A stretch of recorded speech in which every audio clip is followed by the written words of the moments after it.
नमस्कार। खास मुलाकात में आप सभी का स्वागत है। मैं हूं आदित्य नामदेव। क्या भारतीय जनता पार्टी में बदलाव की नई बयार शुरू हो गई है? भारतीय जनता पार्टी के नए प्रदेश अध्यक्ष अरुण साव मेरे साथ हैं। एबीवीपी से सांसद तक का सफर और सांसद से लेकर अब प्रदेश अध्यक्ष तक का सफर और इसके बाद सरकार 2023 में लाने की एक बड़ी जिम्मेदारी अरुण साव जी के पास है। मैं सीधा उनसे आपकी बातचीत कराता हूं। बहुत बहुत स्वागत करता हूं सर। धन्यवाद आदित्य जी। सर, करियर बहुत लंबा रहा है। बहुत सारे लोगों को पता नहीं होगा कि छात्र राजनीति से काफ़ी सक्रिय आप रहे।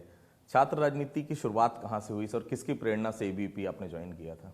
छात्र राजनीति से पहले भी पिताजी भारतीय जनता पार्टी के नेता रहे हैं और इसलिए एक तरह से पार्टी के वातावरण में मेरा लालन पालन हुआ है और 10-11 साल की उम्र से ही पार्टी के नेताओं से मिलना, पार्टी से संबंधित बातचीत सुनना, देखना और काम करना ये स्वभाव रहा है। इसलिए छात्र राजनीति से पहले भी मैं पार्टी के विचारधारा में रहा। छात्र राजनीति लगातार स्कूल के ज़माने से भी छात्र राजनीति में काम किया, पर व्यवस्थित रूप से छात्र राजनीति की शुरुआत 1990 से हुई। अखिल भारतीय विद्यार्थी परिषद में मुंगेली इकाई के अध्यक्ष का दायित्व मिला। उसके बाद फिर काम करते करते विद्यार्थी परिषद में राष्ट्रीय कार्य समिति के सदस्य की जिम्मेदारी निभाई। पढ़ाई करते करते विद्यार्थी परिषद में काम किया और उसके बाद जब पढ़ाई पूरी होगी तो भारतीय जनता युवा मोर्चा के मंडल अध्यक्ष से मैंने फिर सक्रिय राजनीति की शुरुआत की। मंडल अध्यक्ष, जिला उपाध्यक्ष, जिला महामंत्री, प्रदेश उपाध्यक्ष, ऐसी जिम्मेदारियों का युवा मोर्चा में निर्वहन किया और लगातार सक्रियता से काम किया। और कोई मन में लालसा नहीं, केवल काम करने का जुनून, काम करना और विचारधारा के लिए काम करना, ये लगातार करने का काम मैंने किया है। साव जी, बहुत ज़्यादा लाइमलाइट में कभी नहीं रहे आप। क्या संघ से जुड़ा हुआ आपका जो शुरुआती बैकग्राउंड रहा, ये इसका बड़ा कारण था कि संघ का ये मानना है कि काम करिए लेकिन पता नहीं चलना चाहिए कि आपने क्या काम किया? इसी विचारधारा से अरुण साव भी जुड़े हैं शुरू से? संघ का बचपन का स्वयंसेवक रहा हूं, प्राथमिक वर्ग भी संघ का किया है और ये सही है कि राजनीति सेवा का माध्यम है और इसलिए उसी विचारधारा के लेकर बचपन से काम किया और आज भी उसी स्वभाव को लेकर काम कर रहा हूं। डिप्टी एडवोकेट जनरल भी आप रहे हैं और वो भी एक अलग टेन्योर था, क्योंकि उस समय सक्रिय राजनीति आप कर नहीं सकते क्योंकि आपके पास बड़ा एक दायित्व था। उस समय राजनीति से थोड़ा अपने आप को दूर रखना भी एक चैलेंज लगता होगा? बहुत बार ऐसा लगता है कि इसी जिम्मेदारी का कैसे निर्वहन करेंगे, लेकिन पारिवारिक रूप से यह संस्कार था कि जो काम आपके हाथ में आए उसको समर्पण होकर पूरी ताकत लगाकर पूरी निष्ठा से करना, ये पारिवारिक संस्कार मिला था। और इसलिए जब उच्च न्यायालय में काम करने का अवसर आया तो उसके लिए भी पूरा समर्पण होकर काम किया, एकाग्रता से काम किया और ये लगभग मुझे लगता है कि मैं वहाँ के अपने काम से भी मुझे संतोष था। बहुत मेहनत करके वहाँ भी काम किया। राष्ट्रीय स्वयंसेवक संघ, जनसंघ, परिवार, लगातार आपका परिवार, पिता भी जुड़े रहे। क्या शुरू से बैकग्राउंड यही था संघ से जुड़ा? बिल्कुल, वैचारिक रूप से संघ की पृष्ठभूमि, जनसंघ की पृष्ठभूमि पारिवारिक रूप से रहा है और इसलिए उस विचारधारा में मैं पला बढ़ा हूँ और इसलिए वो संस्कार अभी भी है। 2019 में जब लोकसभा चुनाव की टिकट डिक्लेयर हुई थी साव साहब, तो बहुत लोग चौंक गए थे। कौन है अरुण साव, कहाँ से आए, क्या करते थे? हर आदमी एक दूसरे से फोन लगा के यही पूछ रहा, तुम जानते हो अरुण साव को, तुम जानते हो अरुण साव को? क्या ऐसा लगा था उस समय कि अचानक से नाम आ जाएगा सामने बिलासपुर के लिए?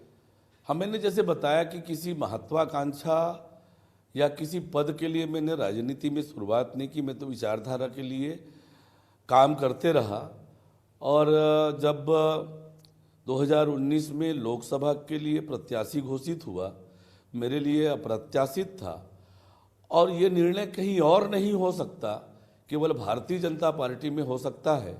आज जब प्रदेश अध्यक्ष की जिम्मेदारी मिली है तब भी एक बहुत ही सामान्य कार्यकर्ता, बूथ इकाई के कार्यकर्ता को आज पार्टी ने ये प्रदेश अध्यक्ष की जिम्मेदारी दी है, ये हो सकता है तो केवल भारतीय जनता पार्टी में हो सकता है।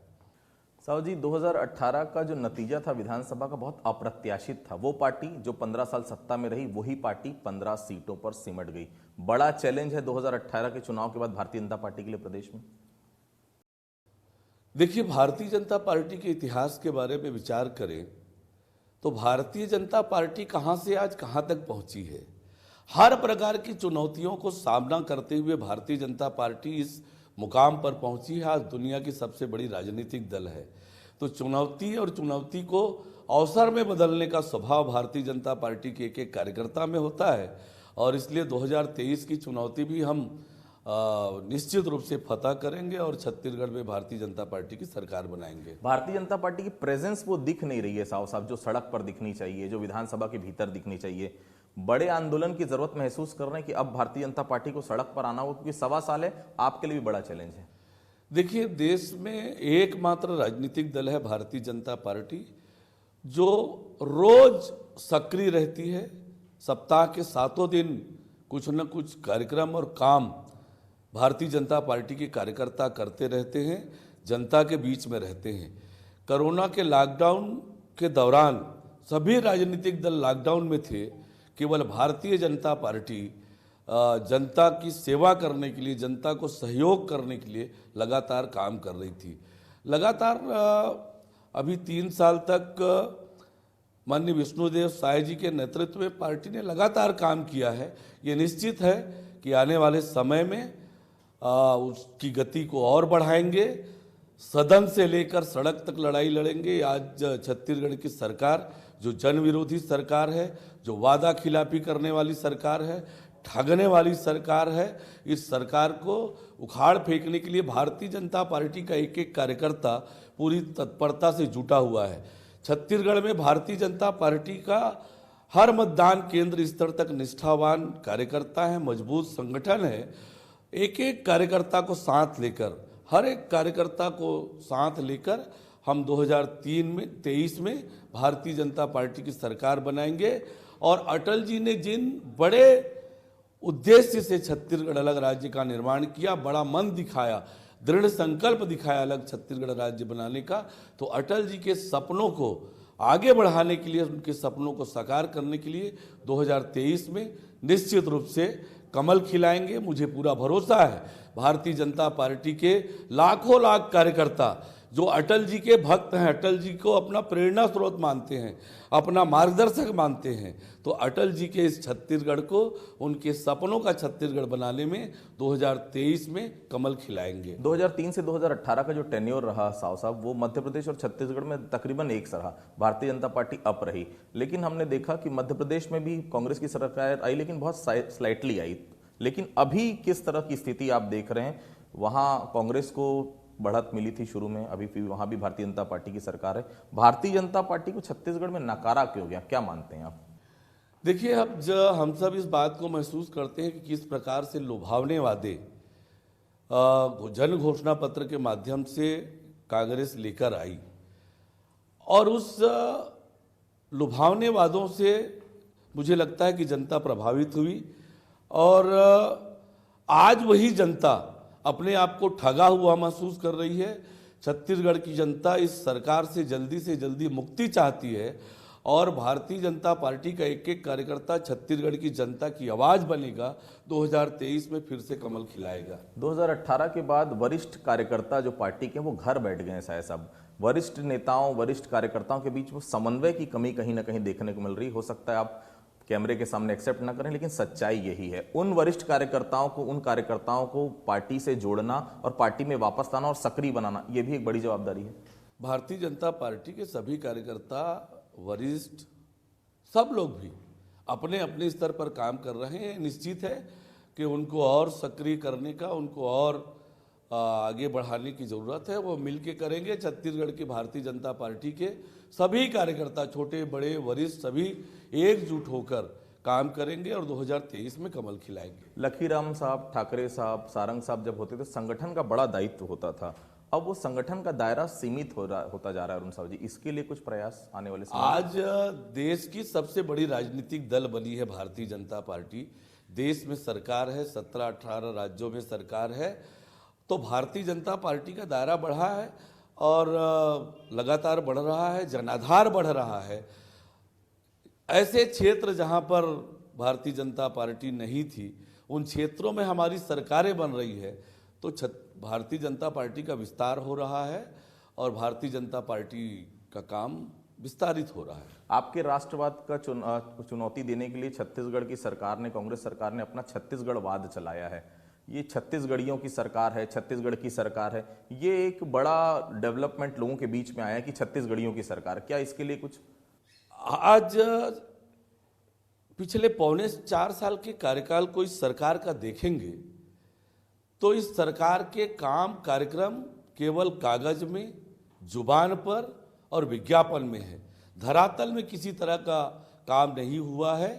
भावनात्मक रूप से लोगों को अपनी विफलता से दूर करने के लिए, विफलता को छुपाने के लिए ये काम कर रहे हैं। लेकिन अब छत्तीसगढ़ की जनता समझ गई है और छत्तीसगढ़ की जनता ने मन बना लिया है कि 2023 में इस सरकार से मुक्ति पाएंगे और फिर से कमल खिलाएंगे। एक आखिरी सवाल सर, राम, गाय, मंदिर, ये मुद्दा जो भारतीय जनता पार्टी लेकर चलती थी, हिंदुत्व का मुद्दा, ये कहीं ना कहीं कांग्रेस अपने ऊपर लेने लगी है। उनका ये कहना है कि ये मुद्दे तो हमारे थे। क्या ये बड़ी चुनौती होगी 2023 के लिए इन मुद्दों को कांग्रेस, क्योंकि कृष्ण का मुद्दा, राम का मुद्दा, सब मुद्दा आपसे जो है कांग्रेस लेते यदि कांग्रेस भी राम और कृष्ण के शरण में आ जाए तो ये तो हमारी विचारधारा की सफलता है। 2023 के लिए क्या स्थिति देख रहे हैं भारतीय जनता पार्टी? 2023 में निश्चित रूप से भारतीय जनता पार्टी की सरकार बनेगी। एक बार फिर छत्तीसगढ़ विकास की ओर बढ़ेगा। मैं जातिगत समीकरण की बात करता हूं छत्तीसगढ़ में जो उठ रहा है लगातार, कि ओबीसी वर्ग का चेहरा पिछली बार हमने देखा था 2003 में,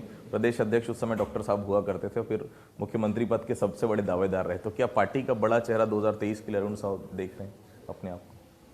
मैं भारतीय जनता पार्टी का एक सामान्य कार्यकर्ता हूँ।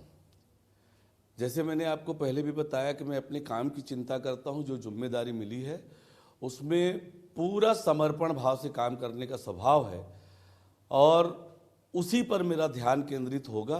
पूरी ताकत लगा के छत्तीसगढ़ में कमल खिले, इसके लिए काम करने का। इसमें एक बात यह आ रही है साहब साहब की, कई लोग बोल रहे हैं कि डॉक्टर साहब हैं, नेता प्रतिपक्ष जी हैं, नारायण चंदेल जी हैं, अजय चंद्राकर जी हैं, इतने वरिष्ठ लोग हैं और साव साहब की वरिष्ठता उनके मुकाबले कम है। तो क्या ये दिक्कत आएगी समन्वय बैठाने में बड़े नेताओं और बीच के कार्यकर्ताओं की? भारतीय जनता पार्टी के सभी वरिष्ठ नेताओं का आशीर्वाद और मार्गदर्शन मुझे मिल रहा है, आगे भी मिलेगा। भारतीय जनता पार्टी का संगठनात्मक आधार छत्तीसगढ़ में मजबूत है। मतदान केंद्र स्तर तक भारतीय जनता पार्टी के निष्ठावान और मजबूत कार्यकर्ता है। छत्तीसगढ़ के सभी कार्यकर्ताओं को, सभी नेताओं को साथ लेकर 2023 में कमल खिलाने के लिए जुटेंगे। कार्यकर्ताओं का ये कहना था साव साहब कि अब बदलाव जरूरी है, वही चेहरे, वही लोगों पर दाव 2018 में हमने देखा, अब नए चेहरों को सामने लाना चाहिए। निश्चित तौर पर कार्यकर्ताओं की कमी नहीं है आपके पास, सेकंड लाइन की कमी नहीं है। क्या उन लोगों को और निखारना, पार्टी में सामने लाना जरूरी हो गया? मैंने जैसे कहा, सब कार्यकर्ता, नया कार्यकर्ता, पुराना कार्यकर्ता, सबको साथ लेकर चलेंगे और सभी लोगों का सहयोग लेकर भारतीय जनता पार्टी के हर एक कार्यकर्ता को काम में लगाएंगे और 2023 में कमल खिलाएंगे। बहुत सारे ऐसे वादे थे साव साहब जो 2018 के चुनाव में कांग्रेस ने किए थे, चाहे वो पूर्ण शराबबंदी का मामला हो, बेरोजगारी भत्ता का मामला हो, ऐसे अनगिनत वादे हैं जो आप लोग लगातार कहते हैं वो पूरे नहीं हो पाए। लेकिन सड़क की लड़ाई में भारतीय जनता पार्टी अभी तक बहुत कमजोर है। क्या ये जरूरी नहीं है? क्योंकि जनता किसके पास जाएगी? जनता एक्सपेक्ट यही करती है विपक्ष उसके साथ खड़ा रहे, क्योंकि विपक्ष जो है वो जनता की आवाज होता है। वो आवाज वो मुखरता के साथ सामने क्यों नहीं आ पा रही साहब? अब तक भी हमने हर मुद्दे को सभी स्तर पर उठाया है। इवन सहकारी केंद्रों पर भी आंदोलन करने का काम पार्टी ने किया है।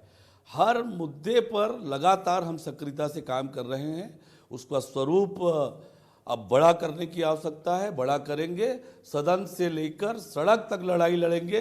भारतीय जनता पार्टी का कोई कार्यकर्ता डरेगा नहीं, झुकेगा नहीं, पूरी ताकत से काम करेगा और 2023 में कमल खिलाएगा।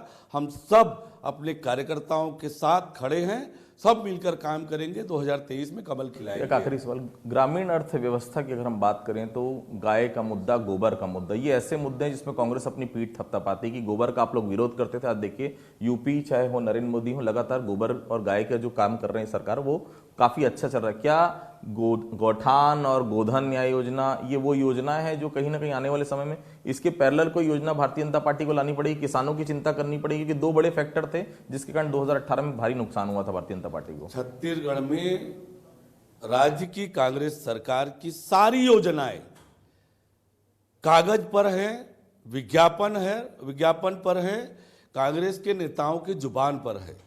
धरातल में कोई भी काम नहीं है, धरातल में सारी योजनाएं इनकी फेल है। और कांग्रेस की सरकार ने हर वर्ग को ठगने का काम किया है। आज किसानों के साथ जो अन्याय किया है इस सरकार ने, बारदाना के लिए तरसाया, रकबे काटे, रासायनिक खाद ब्लैक में खरीदने को मजबूर किया, वर्मी कंपोस्ट मानक विहीन खरीदने पर मजबूर किया। कितने बताऊं मैं? कांग्रेस ने किसानों को, नौजवानों को, महिलाओं को, सरकारी कर्मचारी, अधिकारियों को, सबको ठगने का काम किया है। और इसलिए आज छत्तीसगढ़ की जनता इस सरकार से जल्दी छुटकारा चाहती है और भारतीय जनता पार्टी छत्तीसगढ़ की जनता की आवाज बनेगी। और 2023 में जनता के आशीर्वाद से, सहयोग से, कार्यकर्ताओं के मेहनत से हम 2023 में कमल खिलाएंगे। छत्तीसगढ़ में भारतीय जनता पार्टी की सरकार बनाएंगे। एक बार फिर छत्तीसगढ़ को विकास की दिशा में लेकर जाएंगे। तो ये थे हमारे साथ अरुण साव जी, जिनका साफ तौर पर कहना है कि भारतीय जनता पार्टी की सरकार 2023 में बनेगी। चैलेंजेस कम नहीं है, लेकिन प्रदेश अध्यक्ष वो बने, सबसे बड़ी जवाबदारी उनकी यही है 2023 में छत्तीसगढ़ में कमल खिलाना। तो आज खास मुलाकात में इतना ही। अगली बार फिर किसी शख्सियत से आपकी मुलाकात कराएंगे। तब तक के लिए बहुत बहुत धन्यवाद।